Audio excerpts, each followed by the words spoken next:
نحمدہ ونصلی ونسلم علی رسولہ الکریم اما بعد فاعوذ باللہ من الشیطان الرجیم بسم اللہ الرحمن الرحیم الحج اشہر معلومات فمن فرض فیہن الحج فلا رفث ولا فسوق ولا جدال فی الحج وما تفعلوا من خیر یعلمہ اللہ وتزودوا فإن خیر الزاد التقوی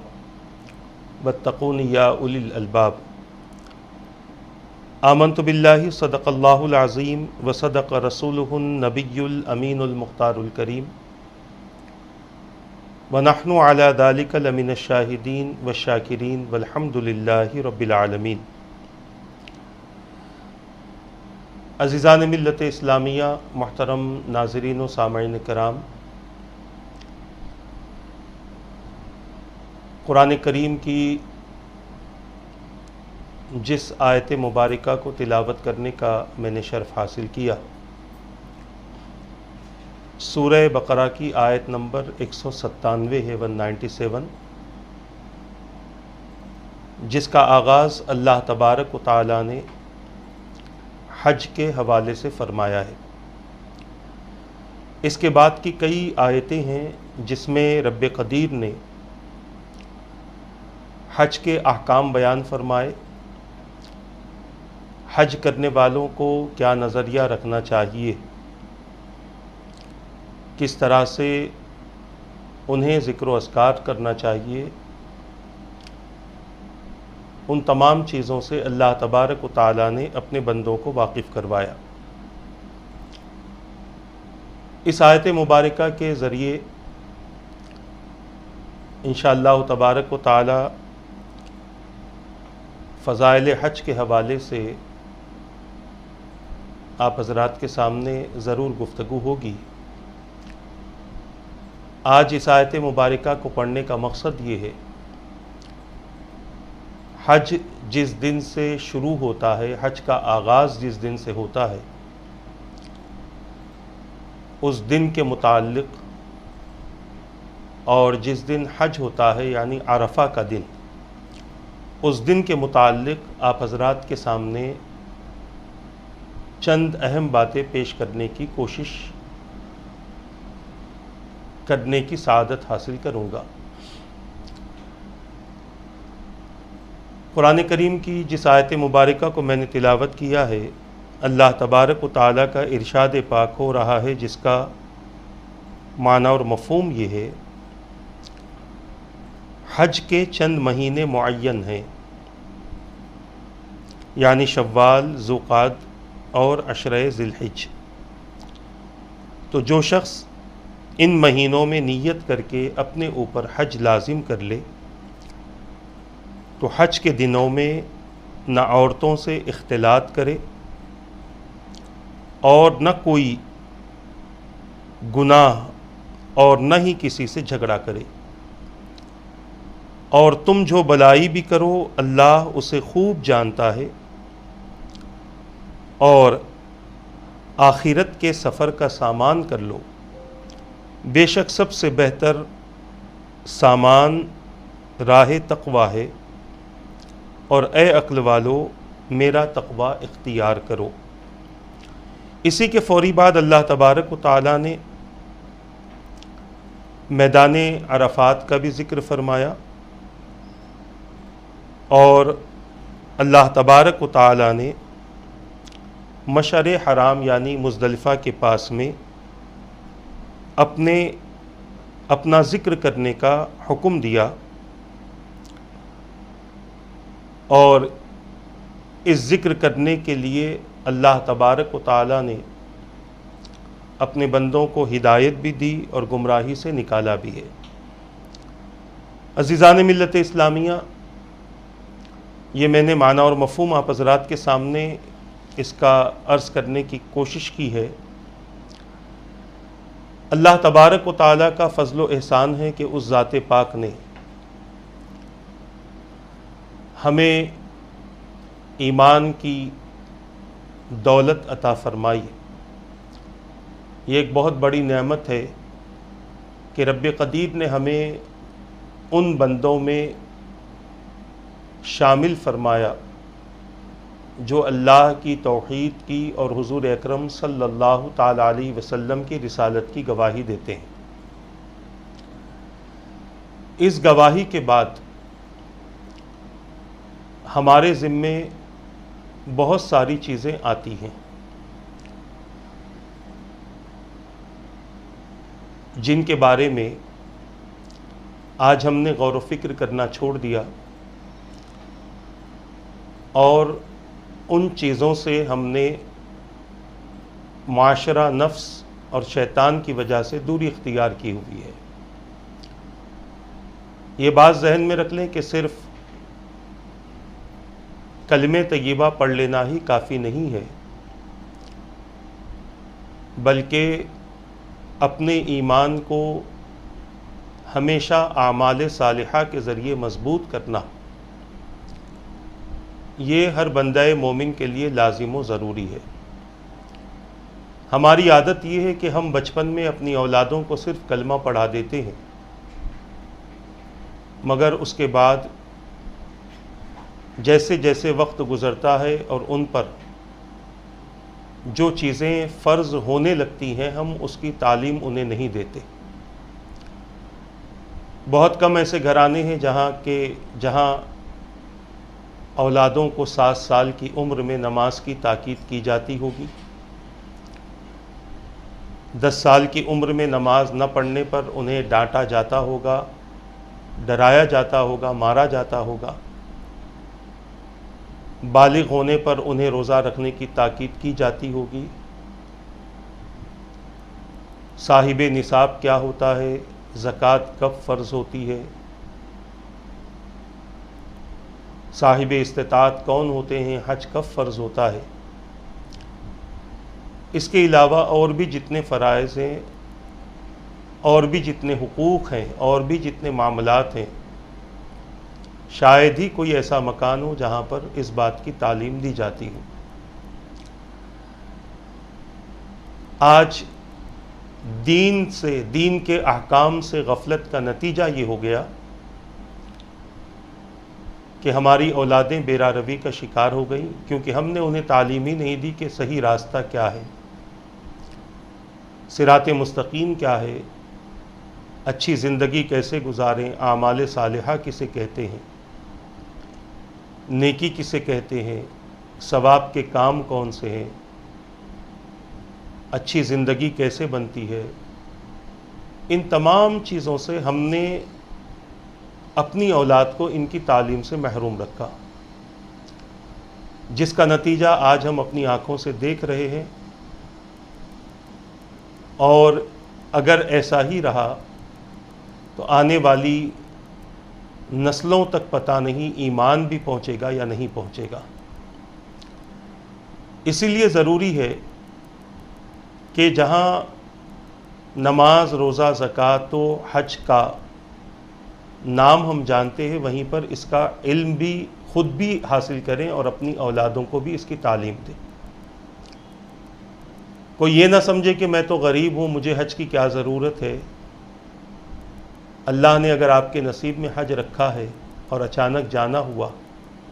اور آپ اس کے مسائل سے ہی واقف نہ ہو تو پھر حج صرف ایک سفر بن جائے گا، اس کے ثواب سے بندہ محروم ہو جائے گا۔ اسی لیے یہ بات ذہن میں رکھیں کہ جتنے بھی دین کے احکامات ہیں ان تمام احکامات کا سیکھنا، ان تمام چیزوں کا جاننا ہمارے لیے فرض ہے، ہمارے لیے واجب ہے، ضروری ہے۔ اور یہی احکامات کی تعلیم اپنی اولادوں میں منتقل کرنا، یہ بھی ہمارے لیے لازمی اور ضروری ہے، ورنہ کل قیامت کے دن اولاد بھی اللہ کی بارگاہ میں شکایت کرے گی اور خدا کی طرف سے سوال بھی ہوگا کہ میں نے تجھے اولاد دی تھی، تو نے اس کی کس طرح سے تربیت کی۔ اگر تربیت ہی نہیں کی تو کیا جواب دیں گے؟ خالی دنیا، انگریزی تعلیم، دنیاوی معاملات ہی اگر ہم سکھاتے رہے اور صرف اسے ہائے ہلو تک رکھتے رہے، صرف اسے گڈ مارننگ گڈ ایوننگ تک رکھتے رہے، تو یقیناً کل قیامت کے دن اس کا بہت بڑا افسوس ہوگا اور پھر یہ افسوس اس انداز کا ہوگا کہ اس سے شرمندگی بھی ہوگی، اور کہیں ایسا نہ ہو کہ ہمارے نیک اعمال اولاد کا نصیب بن جائیں اور ہم نیک اعمال سے خالی ہو جائیں۔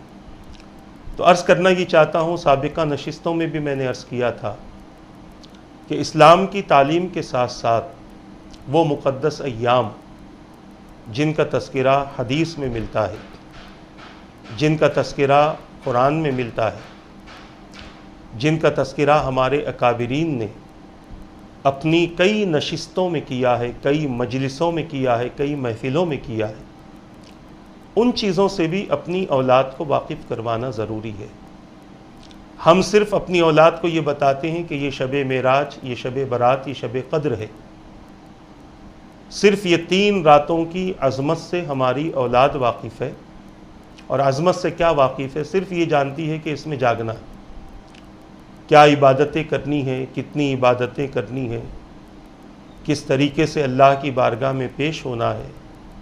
کون سی نمازیں پڑھنی ہے، قضائے عمری پڑھنی ہے، تلاوت قرآن کرنا ہے، کون سی آیت پڑھنی ہے، کون سی دعائیں پڑھنی ہے۔ یہ کچھ بھی ہم اپنی اولاد کو نہیں بتاتے، صرف یہ بتاتے ہیں کہ یہ بڑی رات ہے، یہ جاگنے کی رات ہے، بس یہ بتا دیا اور پھر چھوڑ دیا۔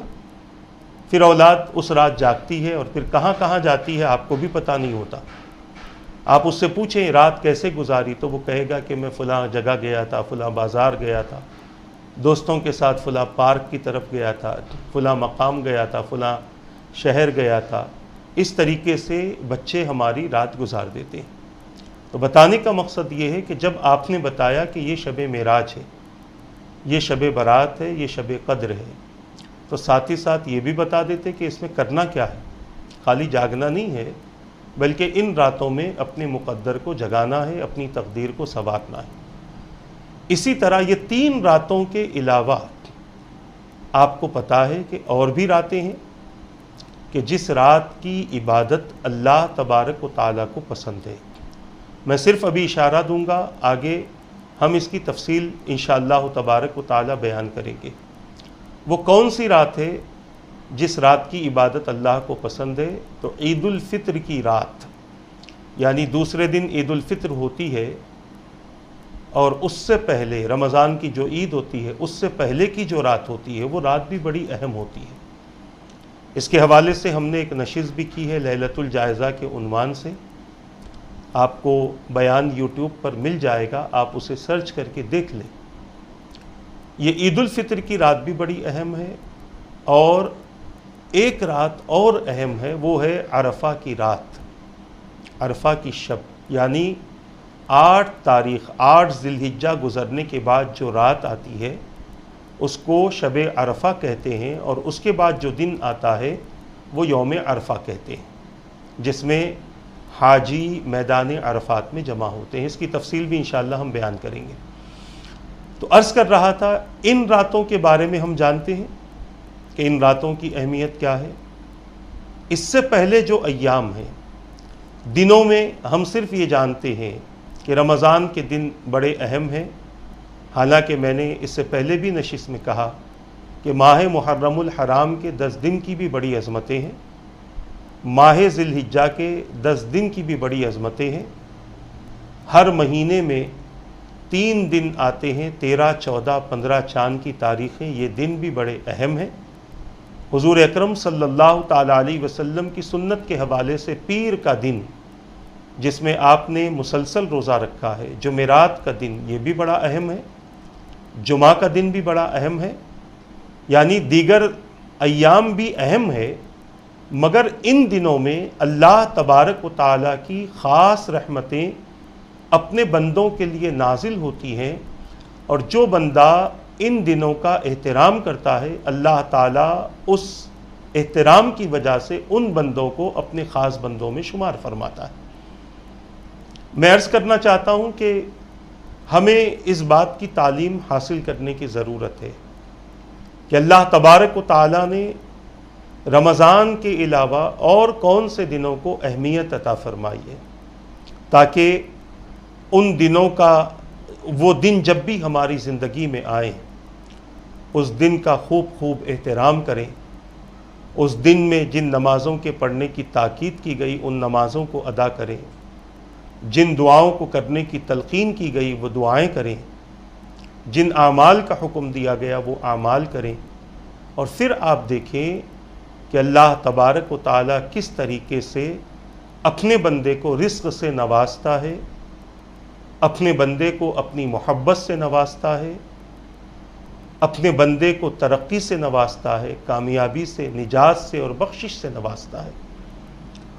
ہمیں کچھ اعمال کرنے کی ضرورت ہے۔ ہم اگر تھوڑا بھی کرتے ہیں تو میرا رب اس کا بہت زیادہ کر کے عطا فرماتا ہے۔ اس بات کی طرف ہمیں توجہ کرنے کی ضرورت ہے۔ یہ نہیں کہ ہم صرف تھوڑی سی دیر کے لیے کچھ باتیں سن لیں اور تھوڑے سے وقت کے لیے عمل کر لیں، یا پھر سن لیں دوسروں تک پہنچا دیں پھر خود بھی عمل نہ کریں، تو ایسی چیزیں ہمارے اندر دین سے سستی کا ذریعہ بنتی ہے اور زندگی بھر ہماری ناکامی، ہماری نامرادی اور ہماری تنگ دستی، پریشانی، مصیبتوں کا ذریعہ بنتی ہے۔ عزیزان ملت اسلامیہ، محترم ناظرین و سامعین کرام، ان باتوں کو عرض کرنے کا مقصد یہ ہے کہ اللہ تبارک و تعالیٰ نے بہت سارے دنوں کو فضیلتیں عطا فرمائی ہے۔ یہ دن کبھی قدرت کی طرف سے منتخب کیے گئے بندوں کے لیے، اور کبھی ایسا ہوا کہ بندوں نے اس میں کچھ ایسے اعمال کیے کہ اللہ تبارک و تعالیٰ کو وہ دن پسند آئے، اور ان بندوں کے اس عمل کو قیامت تک اپنے بندوں کے لیے سنت کے طور پر ان کے درمیان میں ان دنوں کو رکھ دیا گیا۔ بہت سارے اعمال ہیں جس کا انتخاب قدرت نے فرمایا، اور بہت سارے ایسے اعمال ہیں جو بندوں کی طرف سے ہوئے اور خدا نے اس عمل کو پسند کیا اور قیامت تک اس سنت کو باقی رکھا۔ جیسے صرف میں مثال دوں، صفا مروہ کے درمیان میں دوڑ لگانا، بی بی ہاجرہ رضی اللہ تعالی عنہ نے اللہ تبارک و تعالیٰ کے حکم پر دوڑ نہیں لگائی تھی، بلکہ اپنے بیٹے حضرت سیدنا اسماعیل علیہ السلام کے لیے پانی کی تلاش میں دوڑ لگائی تھی، اور یہ دوڑنا اللہ کو اتنا پسند آیا کہ قیامت تک اس عمل کو، سعی کے عمل کو، صفا و مروہ کے درمیان دوڑنے کے عمل کو اپنے بندوں کے لیے واجب قرار دے دیا کہ جب تک بندہ عمرے میں، حج میں ان اعمال کو نہیں کرتا، نہ اس کا عمرہ پورا ہوتا ہے نہ اس کا حج پورا ہوتا ہے۔ مینا میں قربانی کرنا، یہ حضرت سیدنا ابراہیم علیہ السلام کی سنت رہی۔ جمرات کرنا، شیاطین کو کنکری مارنا، یہ حضرت سیدنا ابراہیم علیہ السلام کی سنت رہی۔ اسی طریقے سے بہت سارے ایسے اعمال ہیں کہ جن کا تعلق اللہ کے بندوں سے ہے، اور اللہ تبارک و تعالیٰ نے ان اعمال کو قبول فرما کر اپنے بندوں کی یادگار کے طور پر قیامت تک اپنے تمام ایمان والے بندوں کے لیے یا تو فرض قرار دیا، یا سنت، یا واجب، یا مستحب عمل قرار دیا۔ یوم ترویہ، اس کا بھی تعلق اللہ تبارک و تعالیٰ کے بندوں ہی سے ہے۔ آج ہم گفتگو کریں گے یوم ترویہ کے تعلق سے۔ یوم ترویہ کون سا دن ہے؟ یہ 8 ذی الحجہ ہے۔ اسی دن سے حج کے ارکان شروع ہوتے ہیں، اور اسی دن حاجی میدان مینا میں، حاجی مینا کے میدان میں پہنچتے ہیں، اور اس دن سے وہ اللہ تبارک و تعالیٰ کی عبادات میں مصروف ہوتے ہیں۔ اسی کے بعد کا دن عرفہ کا دن ہوتا ہے، اسی کے بعد کا دن یوم النحر ہے، پھر ایام تشریق ہیں۔ یہ بڑے اہم ایام ہے کہ جن میں اللہ تبارک و تعالیٰ نے اپنے بندوں کو بہت زیادہ عبادت کرنے کا حکم دیا، اور حضور اکرم صلی اللہ تعالیٰ علیہ وسلم نے عبادات کے طریقے بھی بیان فرمائے، اور عبادات کرنے پر جو ثواب ہے میرے آقا صلی اللہ تعالیٰ علیہ وسلم نے اس کا بھی ذکر فرمایا۔ تو عرض کرنا چاہتا ہوں سب سے پہلے تو یہ ہے کہ ذی الحجہ کے ایام میں جس قدر ہو سکے آپ روزے رکھیں، کیونکہ اس سے پہلے حدیثیں گزر چکی ہیں کہ اس مہینے کے ایام میں جو شروع کے ایام میں جو روزے رکھتا ہے اللہ تعالیٰ اسے 1 سال کا روزہ رکھنے کا ثواب عطا فرماتا ہے۔ بعض روایتوں میں ہے کہ 100 غلام آزاد کرنے کا، 100 جانور، 100 اونٹ قربانی کے طور پر حرم میں بھیجنے کا ثواب، اور 100 گھوڑے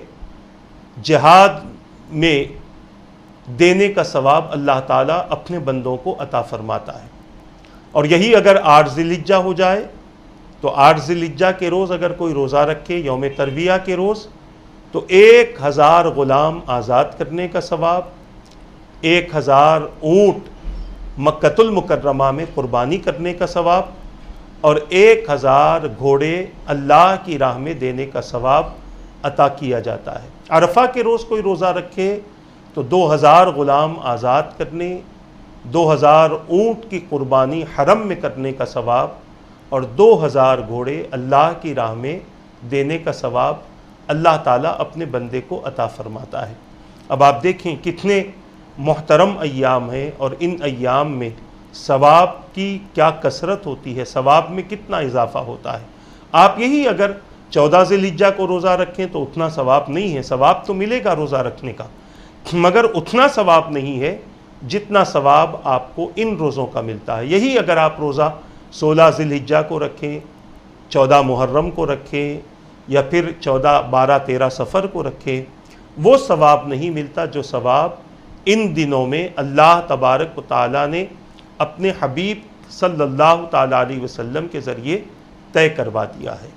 تو یہ ثواب کا تذکرہ ہم کر رہے ہیں۔ تو عرض کرنا چاہتا ہوں کہ ان ایام کو ہم ان ایام کی عظمت کو سمجھیں، کیونکہ جب تک کسی چیز کی عظمت ہمارے ذہن میں نہیں ہوتی، ہم اس کے قریب نہیں جاتے، اس کو ہم اپنے سے قریب نہیں کرتے۔ رمضان کی عظمت ہمارے ذہنوں میں ہے، اسی لیے رمضان کے ہم روزے رکھتے ہیں۔ بعض لوگ شوال کے روزے رکھتے ہیں کیونکہ شوال کی عظمت ان کے ذہنوں میں ہوتی ہے۔ اب اسی طرح بعض لوگ 13، 14، 15 ہر چاند کی 13، 14، 15 کا روزہ رکھتے ہیں، اس کی عظمت ان کے ذہنوں میں ہے۔ بعض حضرات ہر پیر کا روزہ رکھتے ہیں، ہر جمعرات کا روزہ رکھتے ہیں، اس کی عظمت ان کے ذہنوں میں ہے۔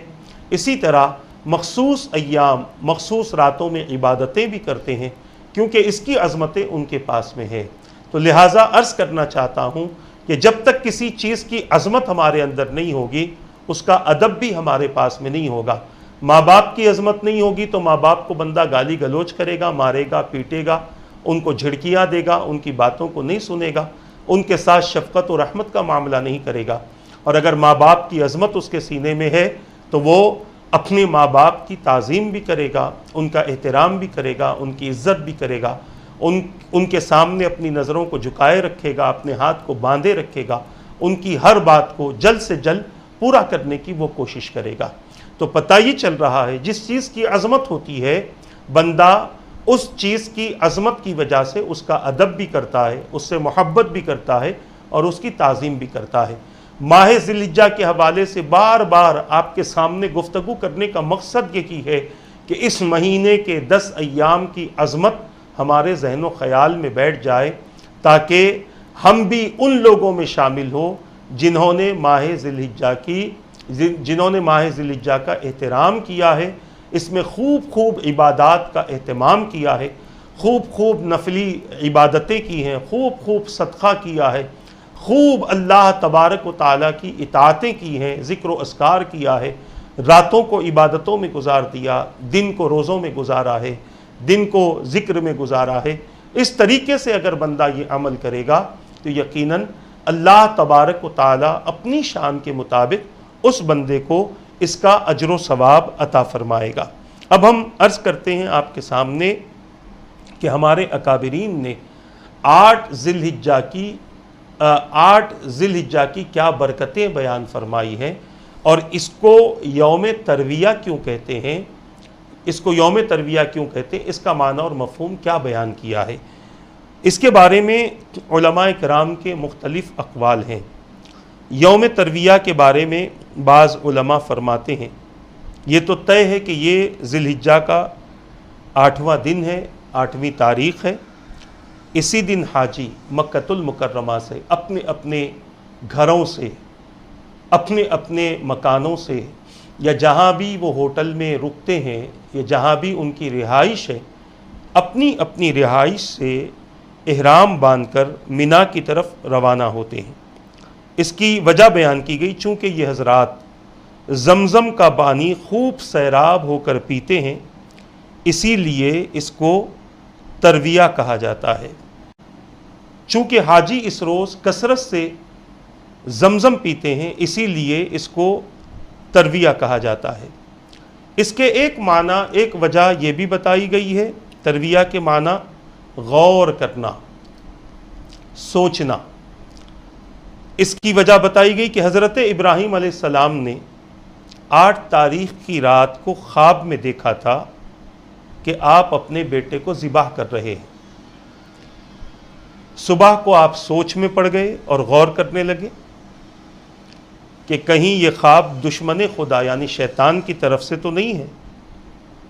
پھر یہ بھی سوچ رہے تھے کہ یہ خواب اللہ کی طرف سے ہے۔ دن بھر سوچتے رہے۔ جب عرفہ کی رات آئی تو غیب سے آواز دی گئی کہ جو تم سے کہا گیا ہے وہی کرو۔ اس وقت آپ نے سمجھ لیا کہ یہ خواب اللہ کی طرف سے تھا۔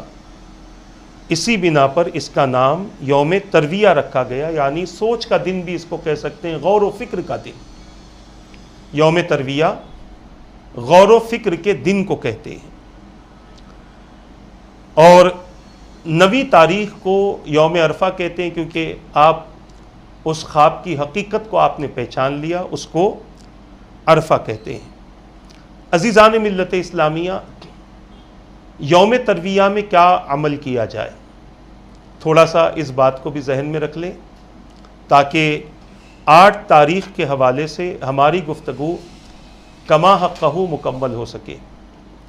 میں عرض کرنا چاہتا ہوں آپ حضرات سے، حاجی میدان مینا میں جب جمع ہوتے ہیں وہاں پر انہیں کئی اعمال ہوتے ہیں۔ مینا میں جمع ہوتے ہیں تو ظہر سے لے کر دوسرے دن کی فجر تک، یعنی 9 تاریخ کی فجر تک مینا میں رہتے ہیں۔ اس کے بعد عرفات کے لیے نکلتے ہیں، پھر عرفات میں رہتے ہیں۔ وہاں مغرب کا جب سورج غروب ہوتا ہے، سورج جب غروب ہوتا ہے، پھر سورج کے غروب ہونے کے بعد وہاں سے نکلتے ہیں، مزدلفہ میں آتے ہیں۔ مزدلفہ میں آ کر مغرب اور عشاء کی نماز ایک کے بعد ایک کر کے ادا کی جاتی ہے۔ عرفات کے میدان میں امام کے پیچھے اگر نماز ہو تو ظہر اور عصر کی نماز ایک کے بعد ایک کر کے، یعنی عصر کا وقت نہیں بھی ہوتا مگر ظہر کی نماز کے فوری بعد عصر کی نماز ادا کی جاتی ہے۔ یہ احکام ہیں، یہ سنت ہے رسول اکرم صلی اللہ علیہ وسلم کی۔ اس کے بعد مزدلفہ میں حاجی پہنچتے ہیں، مغرب عشاء ملا کر پڑھتے ہیں 9 تاریخ کو، اور پھر وہیں پر کچھ دیر کے لیے آرام کرتے ہیں، اور پھر اللہ تبارک و تعالیٰ کا مشعر حرام کے پاس پہنچ کر مزدلفہ میں یہ ذکر ہوتا ہے، اور پھر وہیں سے کنکریاں چنی جاتی ہے۔ پھر فجر کے وقت میں مینا پہنچتے ہیں، پھر وہاں سے انتظار کرتے ہیں، جمرات پہنچتے ہیں، شیطان کو کنکری مارتے ہیں، پھر دوسرے دن شیاطین کو کنکری مارتے ہیں،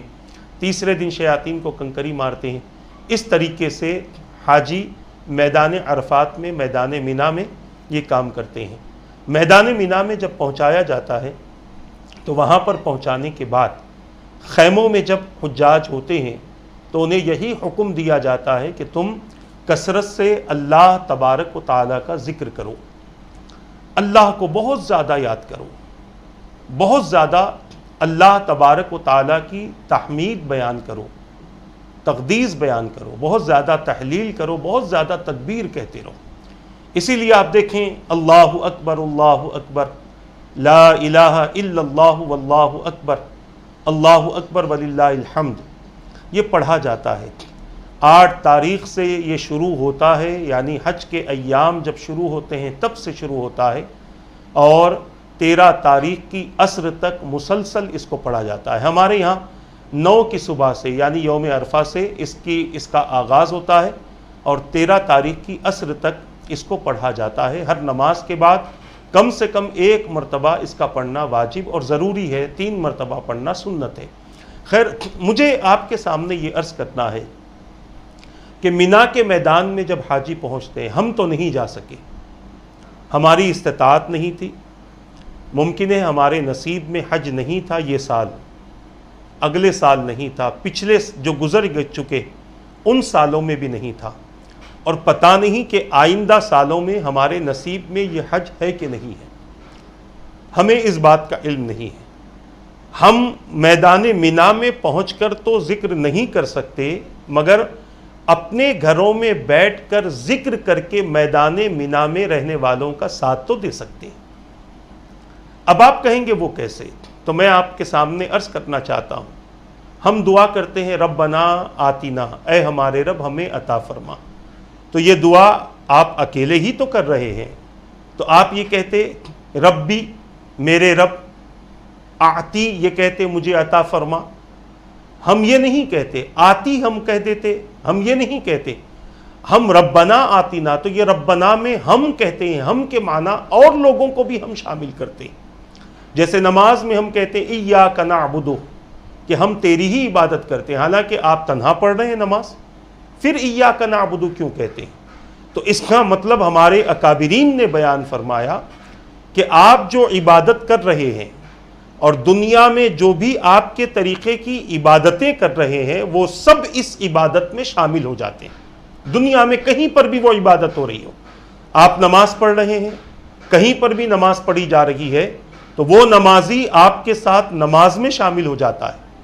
آپ دعا کر رہے ہیں، کہیں پر بھی دعا ہو رہی ہو تو وہ دعا کرنے والا آپ کے ساتھ دعا میں شامل ہو جاتا ہے۔ ہوتا یہ ہے کہ کبھی آپ کی وجہ سے اس کی دعا قبول ہوتی ہے، کبھی اس کی وجہ سے آپ کی دعا قبول ہوتی ہے۔ تو بتانے کا مقصد و منشا یہ ہے کہ ہم مینا تو نہیں گئے، ہم عرفات نہیں گئے، ہم جمرات کے لیے نہیں گئے، ہم مزدلفہ میں نہیں رکے، ہم نے قربانی وہاں پر نہیں دی، مگر اگر کوئی بندہ ان جیسے اعمال اپنے علاقے میں بھی کرتا ہے، احرام باندھنا ضروری نہیں ہے، آپ صرف ذکر کرتے رہیں، دعا کرتے رہیں، التجائے کرتے رہیں، گڑ گڑا کر اللہ کی حضور پیش ہوتے رہیں، اپنے گناہوں کی معافی مانگتے رہیں، قرآن کریم کی تلاوت کرتے رہیں، کچھ بھی آپ کرتے رہیں، وہاں رہنے والوں میں جو بھی یہ عمل کر رہا ہے اس کے ساتھ آپ شامل ہو جائیں گے۔ اب اس کی ایک مثال میں آپ کے سامنے دوں، صرف سمجھانے کے لیے۔ حضور اکرم صلی اللہ تعالیٰ علیہ وسلم نے ارشاد فرمایا، حدیث پاک کا مفہوم ہے کہ جس پر قربانی لازم ہے اسے چاہیے کہ وہ پہلی ذی الحجہ سے 10ویں ذی الحجہ تک، یعنی جیسے ہی ذی الحجہ کا چاند نظر آ جائے، اپنی بال وغیرہ نہ کٹائے، یعنی حجامت نہ کرے، نہ ناخن کاٹے، نہ مونچھ کے بال کاٹے، نہ داڑھی کے بال کاٹے۔ ہاں اگر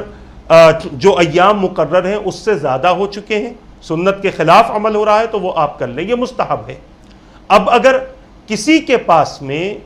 قربانی کرنے کے لیے پیسہ نہیں ہے، دولت نہیں ہے، تو وہ کیا کرے؟ تو اس کو بھی یہی حکم ہے کہ وہ اپنے بال 10 دن تک نہ کاٹے، اور جب 10ویں دن وہ کاٹ لے گا، یعنی عید کی نماز کے بعد وہ بال کاٹ لے گا، مونچھ کتروائے گا، ناخن کاٹ لے گا، تو اللہ تبارک و تعالیٰ اس بندے کو بھی قربانی کرنے والے کے برابر ثواب عطا فرماتا ہے۔ اب آپ اندازہ کریں، مجھے جو بتانا ہے، مجھے جو سمجھانا ہے، ہم وہاں پر نہیں ہیں مگر ہمارے اعمال ان سے جدا نہیں ہیں، ہماری دعائیں ان سے جدا نہیں ہیں، ہمارا ذکر و اذکار ان سے جدا نہیں ہے، ہماری عبادتیں ان سے جدا نہیں ہیں،